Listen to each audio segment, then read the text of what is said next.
প্রিয় অষ্টম শ্রেণীর শিক্ষার্থীরা, শুভেচ্ছা নিও।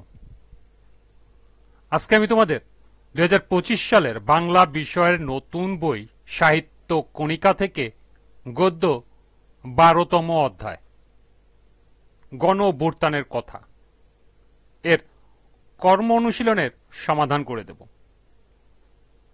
প্রথমে তোমাদের বলবো, যারা আমার চ্যানেলটি সাবস্ক্রাইব করো নাই তারা আমার চ্যানেলটি সাবস্ক্রাইব করবে এবং আমার সাথে থাকবে। তাহলে চলো আমরা ক্লাস শুরু করি।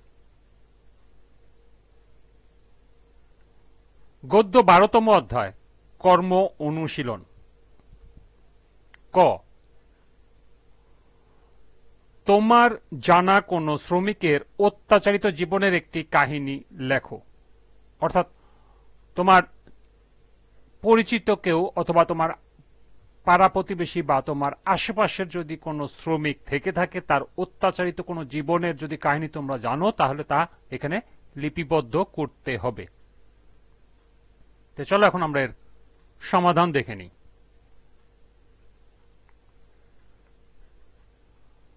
আমাদের গ্রামে এক তরুণ শ্রমিক ছিল, তার নাম রফিক। জন্ম থেকে দারিদ্র্যের সাথে যুদ্ধ করে বড় হয়েছে সে। গ্রামের বাইরে একটি বড় ফ্যাক্টরিতে কাজ করতে গিয়ে তার জীবনের গল্প একদম বদলে যায়। রফিকের দিন শুরু হতো ভোর 5টায় এবং শেষ হতো মধ্যরাতের পর। তার কাজ ছিল কাপড়ের ফ্যাক্টরিতে মেশিন চালানো, যেখানে প্রতি ঘন্টায় কোনো বিরতি নেই আর কাজের চাপও চরমভাবে অত্যাধিক। শুরুতে রফিকের মনে হয়েছিল যে ফ্যাক্টরির মালিক তাকে একটি ভালো চাকরি দিয়েছে, যেখানে নিয়মিত মাইনে পাওয়া যাবে। কিন্তু ধীরে ধীরে সে বুঝতে পারে এই কাজের কোনো শেষ নেই। মেশিন কাজ করার কারণে তার হাত আর পা প্রায় অসাড় হয়ে যেত, কিন্তু তা সত্ত্বেও তাকে কাজ চালিয়ে যেতে হতো। এর মধ্যে খাবারের সময়ও ছিল খুব সীমিত। 20 মিনিটের বিরতিতে অর্ধেক সময় হাঁটতে হাঁটতে খেতে হতো।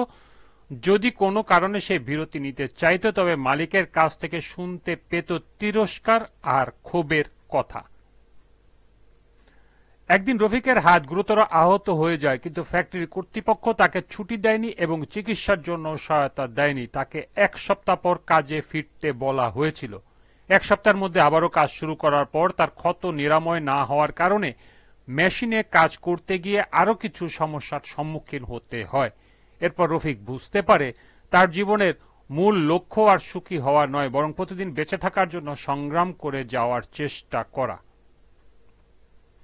অবশেষে একদিন রফিকের সঙ্গে সহকর্মীদের একত্রিত হয়ে ফ্যাক্টরির কর্তৃপক্ষের বিরুদ্ধে প্রতিবাদ জানায়। তারা সারা রাত ধরে আন্দোলন করে এবং বেশ কিছুদিন পর শ্রমিকদের অধিকার নিয়ে আইনগত উদ্যোগ নেওয়া হয়। তবে রফিক জানত এক সময় এক সংগ্রামে জয়ের পরও তার জীবন বদলে যাবে না, কেননা তাকে নিজের জীবনের দিকে আবার নতুন এক পথ তৈরি করতে হবে। এই ছিল এই কাজের সমাধান। আজকের ক্লাসটি এ পর্যন্তই। পরবর্তী ক্লাসে কর্ম অনুশীলন খ এর সমাধান করে দেব।